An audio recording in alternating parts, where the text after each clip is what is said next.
I'm going to tell you why Islamic financing is a scam, how I, as a husband and a father of 5 kids, was living my entire life with renting and avoiding mortgages, avoiding working for banks, avoiding working for insurance companies and anything to do with finance.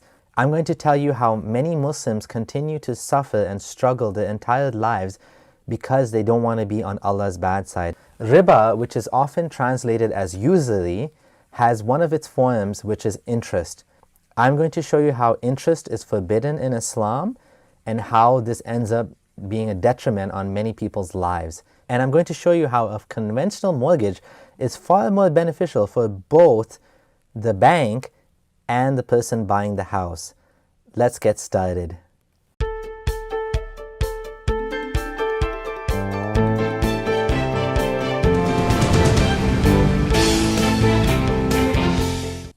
One of the strangest oddities is that Islam as a religion actually bans interest completely. Now, you may be asking, is he right about that? That seems very strange. And why would Islam do that? It's quite possible Prophet Muhammad considered that interest was a bad thing because he saw some examples of usury in his own lifetime and he decided to throw the whole thing out. Now, this is an example of throwing out the baby with the bath water. Because of this, because of completely forbidding interest, what's happened is causes a lot of harm to many practicing Muslims. Many practicing Muslims suffer their entire lives living in mediocrity because they cannot buy a house on mortgage. I am arguing here that this rule of banning interest is bad for humanity. And in particular, this rule is actually harming Muslims that follow it. I will give you actual financial numbers and show you an example of an Islamic mortgage, a so-called Islamic mortgage, versus a conventional mortgage, and how the conventional mortgage is far superior by every means. Let's get to it. Okay, so to start, what is riba? The hadith says in Sunnah Nasai, the Messenger of Allah said, gold for gold, weight for weight, like for like, and silver for silver, weight for weight, like for like. Whoever gives more or takes more has engaged in riba. Okay? And just one more hadith. The Prophet cursed the lady who practices tattooing, and so on, so on, so on. The one who eats riba and the one who gives it. And then it goes on to some other things which are forbidden. So there's several hadith on the matter, and I'll just give you some actual fatwas. Now, this is from a Salafi website. The question is, here in UK, to buy a house, you have to take a mortgage. And then he explains why he has to do that. Is it better for me because the house will be mine, and if it's not, then what's the best way to do it? Answer, praise be to Allah. Dealing with riba is haram according to Quran and Sunnah and scholarly consensus. So it is not permissible to do that, no matter how great the need. The fact that a person may need a house or a car or to get married or any other need does not give him the excuse to do something that Allah has forbidden. The Muslim has to fear Allah and remember that He is always watching. He should prefer the hereafter to this life. If he finds someone that will lend him the money, then all well and good. If he cannot find anyone who will do that, he can borrow from a Muslim, taking a loan with no interest involved. Problem solved. Just find a Muslim who will lend you the money interest-free for your house. If he cannot find anyone to lend him money, then he should be patient in hope of earning reward. Whoever gives up something for Allah, Allah will compensate with something better than that. For example, poverty and misery in this life and having to suffer under living under someone else's house with someone else's rules under a landlord. But of course, Allah will make up for that later.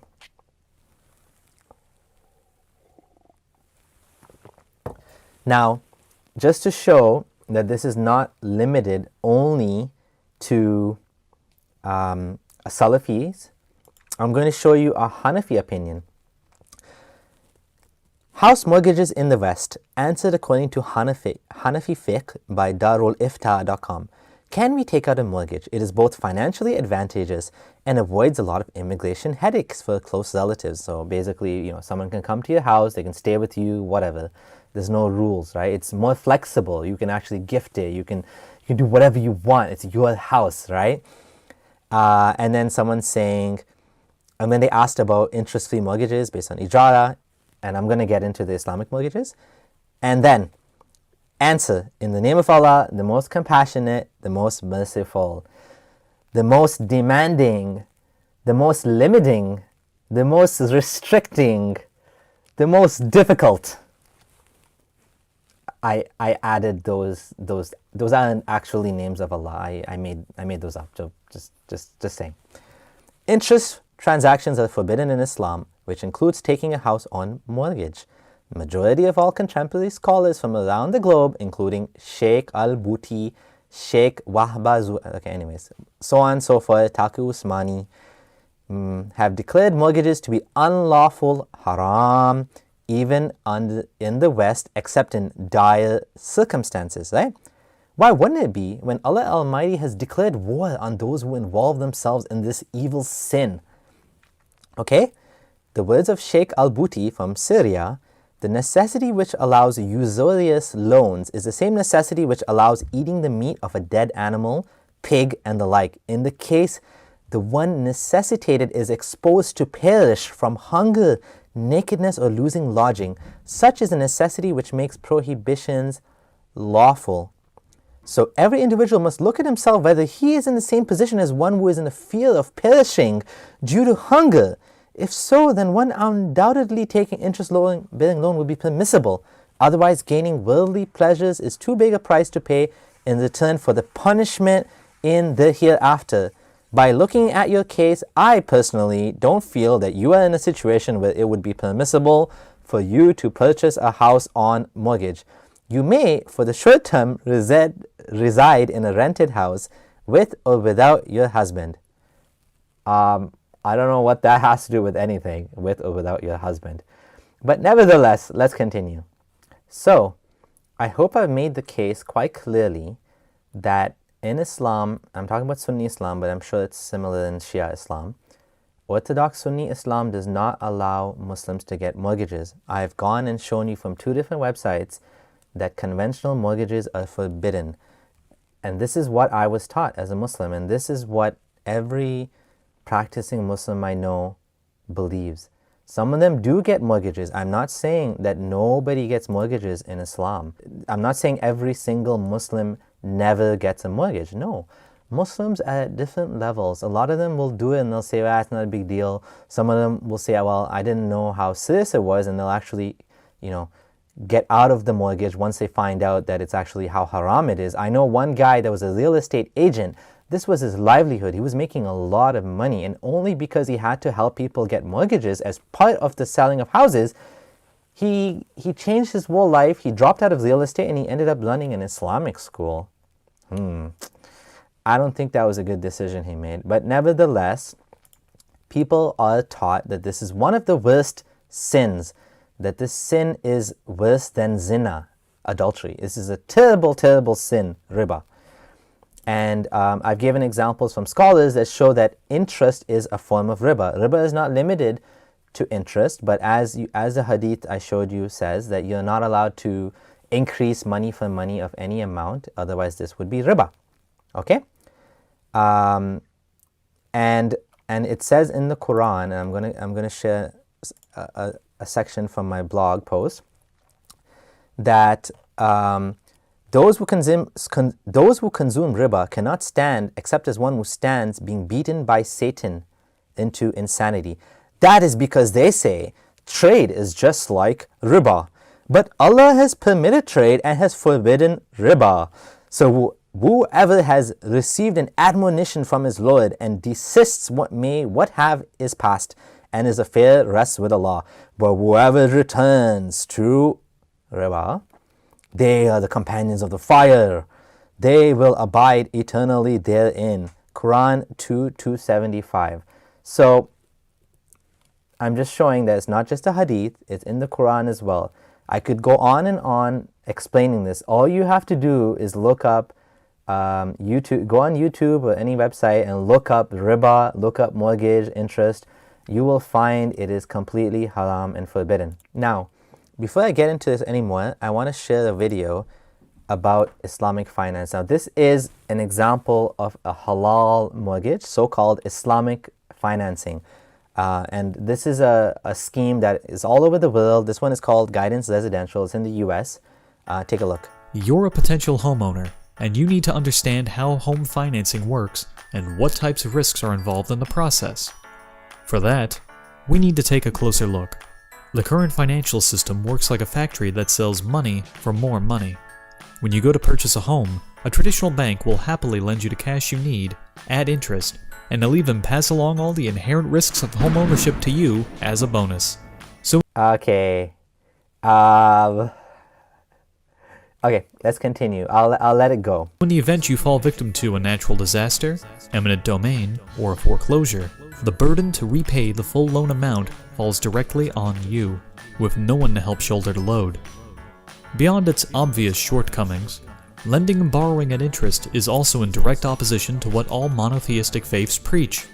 There is I've never heard of Christianity being against interest, okay? And Judaism does have some limitations of interest, but I don't believe it's a blanket ban like it is in Islam. As well, we'll talk about some of the points they made. is, however, an alternative. Guidance Residential's declining balance co-ownership program is rooted in the traditional Islamic belief that money has no intrinsic value and thus can't be sold at a profit. Say what? Money has no intrinsic value? What do you mean money has no intrinsic value? I think they meant money has no intrinsic time value. Still, that's odd. Because if you give someone your money, they can be using your money and you can't be using the money. So obviously there's a value in the money being with someone else. Like you want to build a house, you want to live your life, right? Someone lends you the money. They could be doing something with that money. They could be, never mind haram stuff, they could be doing halal stuff. Like they could be, buying a factory, a date factory, right? Dates don't come in factories. A date palm yard. What do people do? What halal things do people do? Buying dates and stuff. I don't know, like whatever, halal stuff. The program is a non-lending method to facilitating home ownership. Non-lending method, eh? Through Guidance's co-ownership agreement, you purchased a home of your choice by entering into a diminishing partnership wherein your obligation is simple. You agree to buy out Guidance's shares while also paying a fee for using the portion of the property you do not yet own. This sounds quite similar to how a regular bank mortgage works. You borrow the full amount of the home, and as you pay it off, you start paying less and less interest. Interesting. Usage fee, eh? As your ownership increases over time, the portion of your monthly payment dedicated to this rental condition decreases. Well, look at that. Your mortgage decreases as you pay it off? Wow, what an amazing system. Who would have thought that you can actually come up with a system like this? Sounds strangely familiar to another system I know, though. What makes this better? You can fully buy out Guidance's shares at any time without a prepayment penalty. Okay, prepayment penalty. So now, part of the reason why traditional conventional mortgages are cheaper is because you are guaranteeing that you will pay it for at least 5 years. So this is a period where you agree that for the next 5 years you will make monthly payments, and you can have an additional 10% you can pay off every year, for example, based on the agreement you come up with the bank. But you can't pay off the whole mortgage in less than 5 years, or whatever period you come up with, typically 5 years. There are such things as open mortgages. And yes, there's no prepayment penalty, but you end up paying much more because the bank doesn't know how much profit they're going to get. And because it's just wide open, the price is more. So it makes sense, right? There's like if you're making a long-term contract with them, they can give it to you for cheaper. It just makes perfect sense, right? So obviously this is going to be more expensive. If you're late making a payment, you don't need to worry about the typical 5% late fee that traditional banks charge and profit off of.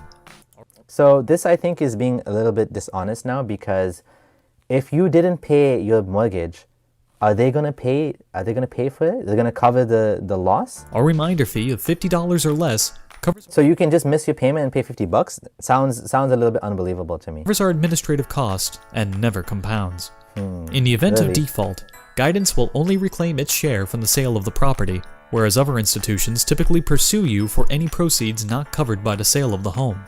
Okay, so again, this feels a little bit dishonest. If a home goes into default, if you don't pay your mortgage, the bank will sell the house, you will get back your share that you own. Okay, so if you put a 20% down payment, you will get that back. If over the last 2 or 3 years you paid off another $40,000-$50,000 or whatever it is, you will get that back as well. Should the property be lost due to a situation involving something outside the two parties like eminent domain or a natural disaster, Guidance will share equity loss equal to the percentage of our ownership. With Guidance, I'm not sure how this is different from a bank mortgage, because even with a bank mortgage, if you own 20%, they own 80%, there's a natural disaster, you just have to pay back the 80%. Whereas in this case, they're saying they'll share in the loss. I don't totally understand what they mean, because the house is gone. You paid 20%. I'm not totally sure what happens in that case, but with the bank, you still owe them that amount. Guidance Residential, you don't have to worry about the worst case scenario. We're here to share the risks and benefits of owning a home with you. It's something we like to call modern finance with timeless values. So I do think that the devil is in the details here, and it's not enough to make all these big claims, because the devil is often in the details. So what I'm going to do is I'm going to share some actual Islamic mortgage contracts and show you that even though in theory there are some benefits to having this shared ownership thing, in reality what ends up happening is in many cases the Islamic bank will end up taking all of the burden and pushing it on you, and all of the risk and pushing it on you and making you agree to it, because in an Islamic agreement, theoretically you're sharing the risk because it's a partnership, but in reality they can put whatever they want in the contract, which means in reality you are actually taking all the risk, right? And there's some examples of this. I had actually done a review as a Muslim on this one Islamic financing company in Toronto area. Actually, they're all over Canada. And I actually had a few friends tell me that I shouldn't post this review because it makes this Islamic financing companies look bad. But I still did it because I felt like if we're going to let these people off with running bad businesses, then we're not going to improve, and these people need to be held accountable for what's going on, right? So I have this review that I did, and I ended up calculating how expensive it is. The biggest downside is everything is done in secrecy. It's run like an uncle's club. The problem with most of the Islamic financing companies here is it's all very mysterious how it works, what you're paying. Some people end up paying a lot. Some people end up paying much less. So it's very inconsistent. It's very secretive. Nobody actually knows how much they're paying. I actually ended up calculating. I posed as a buyer because I wanted to know how much it's going to cost. They didn't even want to tell me anything, but they did end up giving me the information based on an actual house. I had to submit an actual house that I wanted to buy. And based on that, they actually told me what the rent would be. And they weren't so happy that I was trying to kind of scout and find out what the actual details were. I even got an actual mortgage contract, which I managed to find online, but it's actually an old one, so I don't have the latest one. But basically, what it says is like all of the so-called theoretical benefits that you would have, they're all gone. So members/occupants agree that they are solely responsible for any loss or damage to the land, right? Members, occupants also acknowledge this agreement does not confer upon them an interest in the land, any proprietary rights or other rights, right? Except for what's made in the agreement with the cooperative, right? Basically, they agree that this occupancy by members, occupants does not create any landlord and tenant relationship with them, so you can't sue them for being a bad landlord, even though theoretically, you're paying them rent, but they're saying you don't get the rights of a tenant, and basically they're saying that the payment of occupancy charges, aka rent, which is the equivalent of interest, will not be considered any subscription by them towards the purchase of shares in the cooperative. So they're saying they have to agree that this payment actually counts as a share. They also force you to insure the property to make sure if anything happens, they're covered. And they will not actually rent to you if there's any risk, if they think that the price of the house will go down. If you manage to pay off the entire house by buying these shares over time, what ends up happening is once the house is paid off, if you had borrowed 50% or more of the house price, then you have to buy an additional share with 10% or 20% of the increase in the house price. So if the house price has doubled over the time that you're living in there, you have to pay an additional 20% of the increase.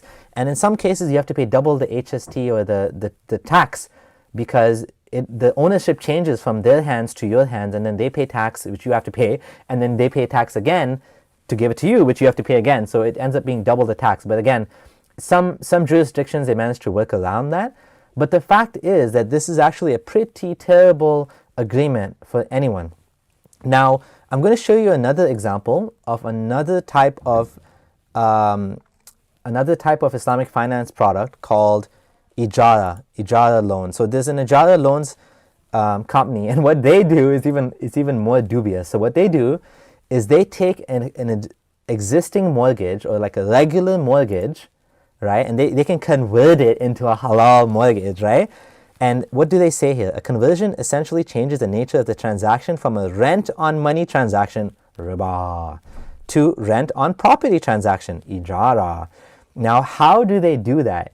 What they do is they take your mortgage, or they give you a new mortgage that you sign with the bank for this property, but instead of signing it in your name, you sign it in the name of a trust. Then the trust that is that's basically you, rents the house back to you on this so-called halal scheme. But there's still an interest transaction going on behind the scenes that's covered in this halal contract. Now you might ask, how is this halal? I have an interest transaction behind the scenes. How is this halal? Well, let me tell you how it's halal. So here you go. The scholars have blessed this transaction of taking the riba and hiding it and effectively making it halal. Now, if this doesn't smell fishy enough for you, now at least with the Ansar Financial and Guidance Residential, there actually is a difference in the sense that there's actually the bank that's buying the house and actually renting it back to you. But effectively, it ends up being very similar, right? Other than a few small things like you can pay it off at any time, which again, you can get with a conventional mortgage. But this so-called halal ijara contract is so dubious. Let's look at the calculator. So what I've done is I've opened a conventional mortgage calculator from RBC Royal Bank, and for $520,000 and at 3.39%, which is the interest rate at the moment for 25 years. And this is a mortgage payment. And as you can see, I did the same thing on the Ijara Financial, and it comes out to being almost exactly the same, $25.72 a month versus $25.66 a month. So they added another $9 a month or so. And as well, it ends up being almost the exact same thing. You end up for the same amount of time paying off the same amount, right? It comes up to $771,000 for the home, which is almost exactly what you end up with the conventional mortgage, because like $249,000 for the interest cost, which is again almost the same as what you would pay with the ijara. So how is this possibly halal?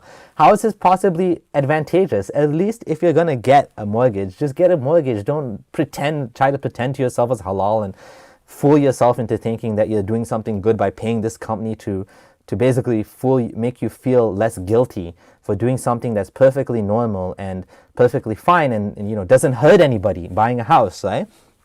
So now that we looked at that, let's just look at what are the advantages of actually buying a house versus renting. Because if you're renting your whole life, let's say you can't get these crazy halal financing options, because for example, there's so many limitations when it comes to the halal financing. Like there's ISNA financing, and there's Ansar Housing and HCHC and all of these companies.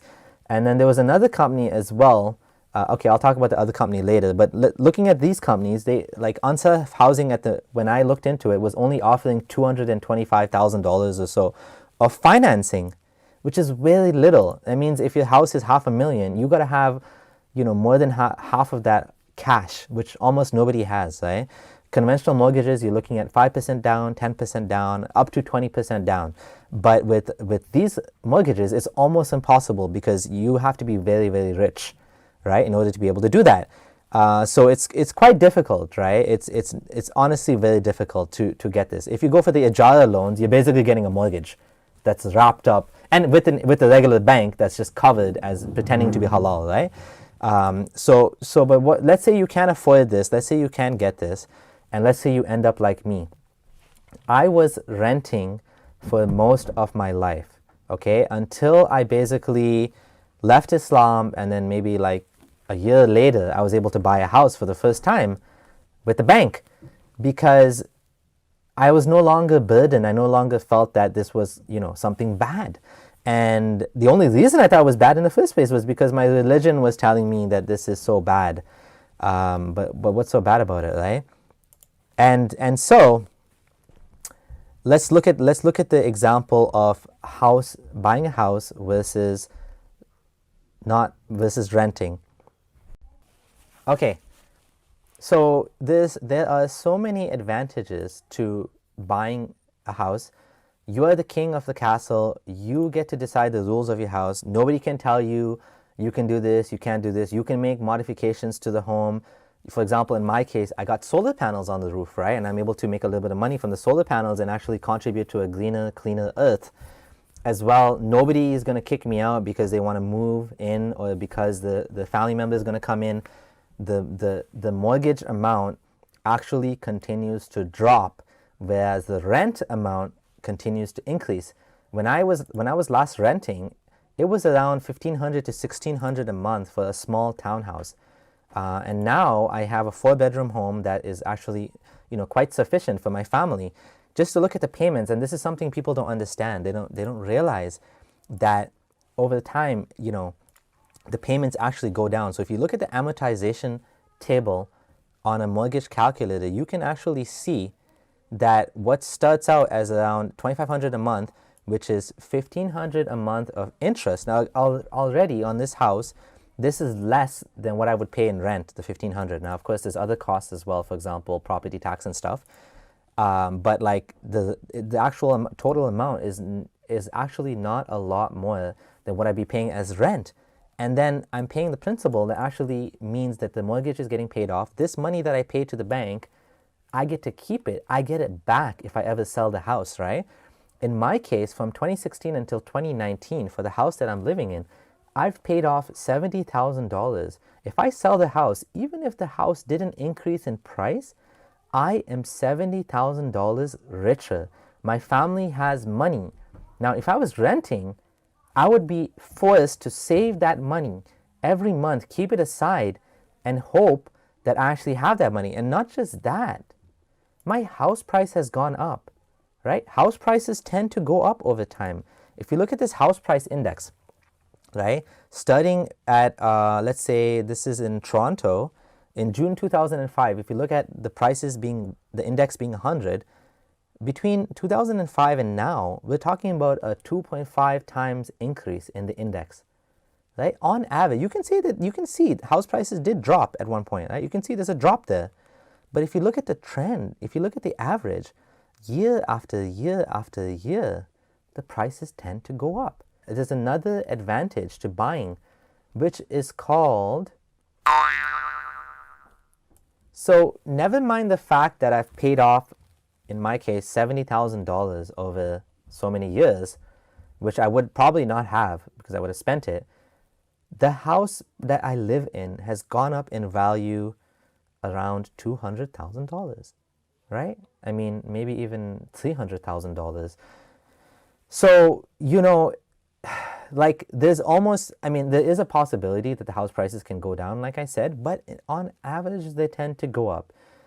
There are exceptions to the rule, but this is another advantage of buying a house. It's another advantage of buying versus renting. I know somebody who lives in downtown Toronto, a good Muslim friend of mine. He never bought a house because of this very reason. He saved cash. He worked in a very lucrative IT job. He saved a lot of money, and he finally managed to buy a house a few years ago, but not in downtown Toronto where he wanted to live. Far, far away, right? Like over 100 kilometers away from the downtown core. And why did he do that? Because he had no choice. That's all he can afford, right? That's all he could get. And the place that his kids grew up, that he spent, that he was working and avoiding the commute, he could have bought a house when it was dirt cheap. and he could have had a good asset on his balance sheet now. And if he would have died, he would have had a home for his kids. If I die now, I have insurance policy that covers the remainder of the mortgage. Compare that to renting. If I would have died when I'm renting, there is nothing left over for the family, for the kids, for them. But now the family gets a house completely paid off, and my wife has that much less to worry about, right? She would have a home and the kids would have a home. But if I was renting, they would have nothing, right? They would have nothing. They'd be dependent at the mercy of the community to help them. So how is that a good thing? Right? How is this Islamic system of any use? What about for the bank? Some people think that having a mortgage is actually maybe bad for the bank. Well, no, it's not actually bad for the bank. It's actually better for the bank. The bank, first of all, has access to a lot of funds. For example, GICs, short-term deposits, even the money in your bank account, they use that and they lend it out. And because they have all this money, they can give it to you at a cheaper price, which is why the bank mortgages at the moment tend to be quite cheap, like 2%, 3%. And it's been that way for many years now, right? And it doesn't look like it's going to increase anytime soon. It might go up to 3%, 4%, 5%. But overall, they can afford to give you a really low price because there's a down payment.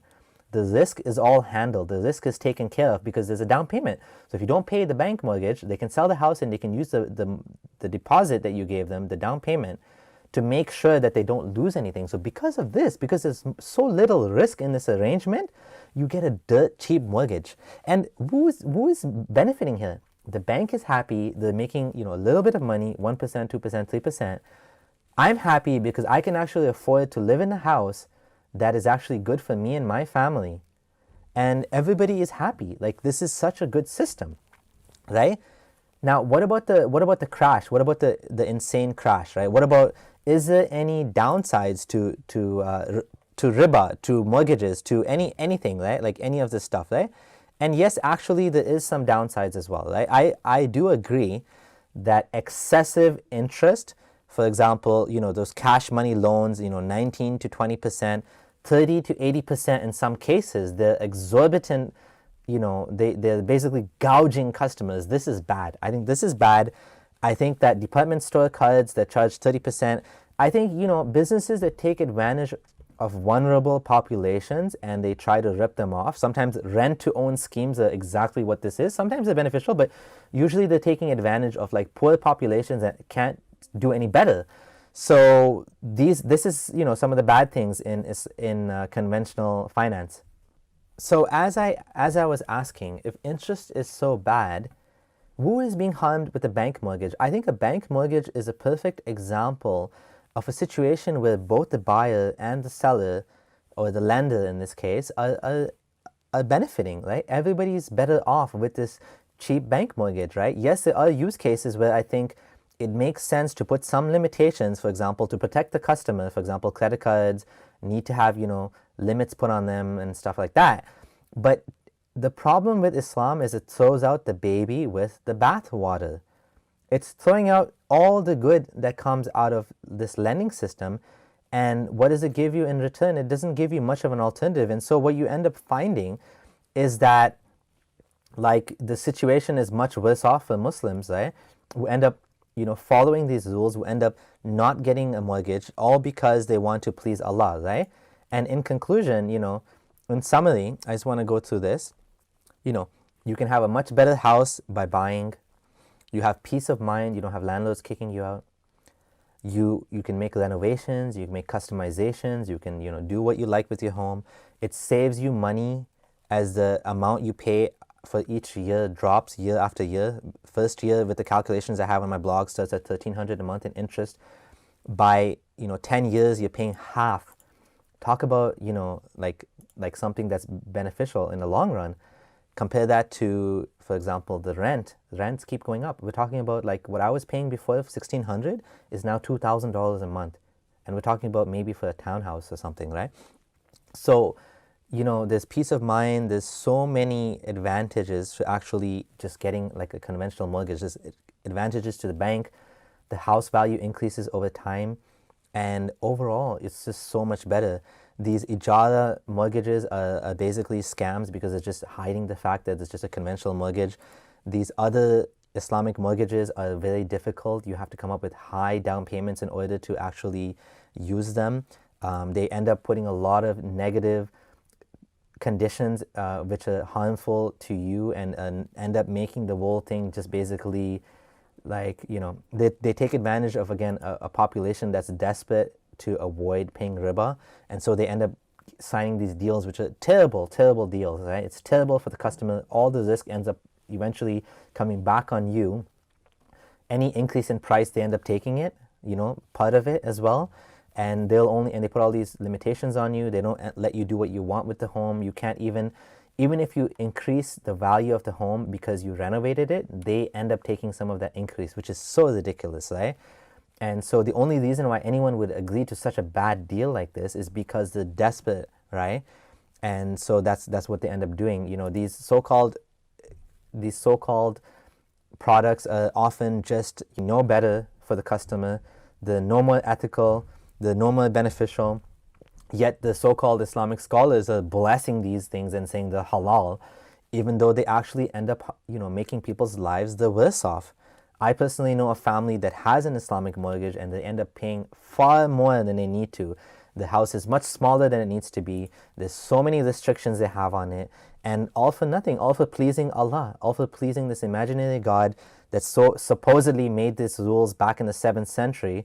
Like, I'm pretty sure that Muhammad did not know that interest would have become such a big part of people's lives and such a big part of the whole system, and how there's actually advantages to using it. It fits in well in a system, in our world, right? And which is why it's become so popular. It fits well. It handles the problem of the money value, of the time value of money, which is why it's become like a global thing. So that's all I have for now. If you managed to make it all the way to the end, this was a long video. Thanks for watching. Don't forget to subscribe. I'm going to keep making videos on the topic of Islam. And stay tuned. This is Abdullah Samir signing out. Thank you for watching. If you'd like to support me so I can continue making such videos, please check out my support page at abdullahsamir.com/support. Even a few bucks can help out. It can help me to buy new equipment, purchase licenses for the software that I need and for the web hosting and for advertising, and to keep food on the table for the family. I would love to do this more regularly, but it takes a lot of time, and I also have a full-time job. Thank you so much to everyone who continues to support me, whether financially or otherwise, and stay tuned. Thank you, everyone. This is Abdullah Samir signing out.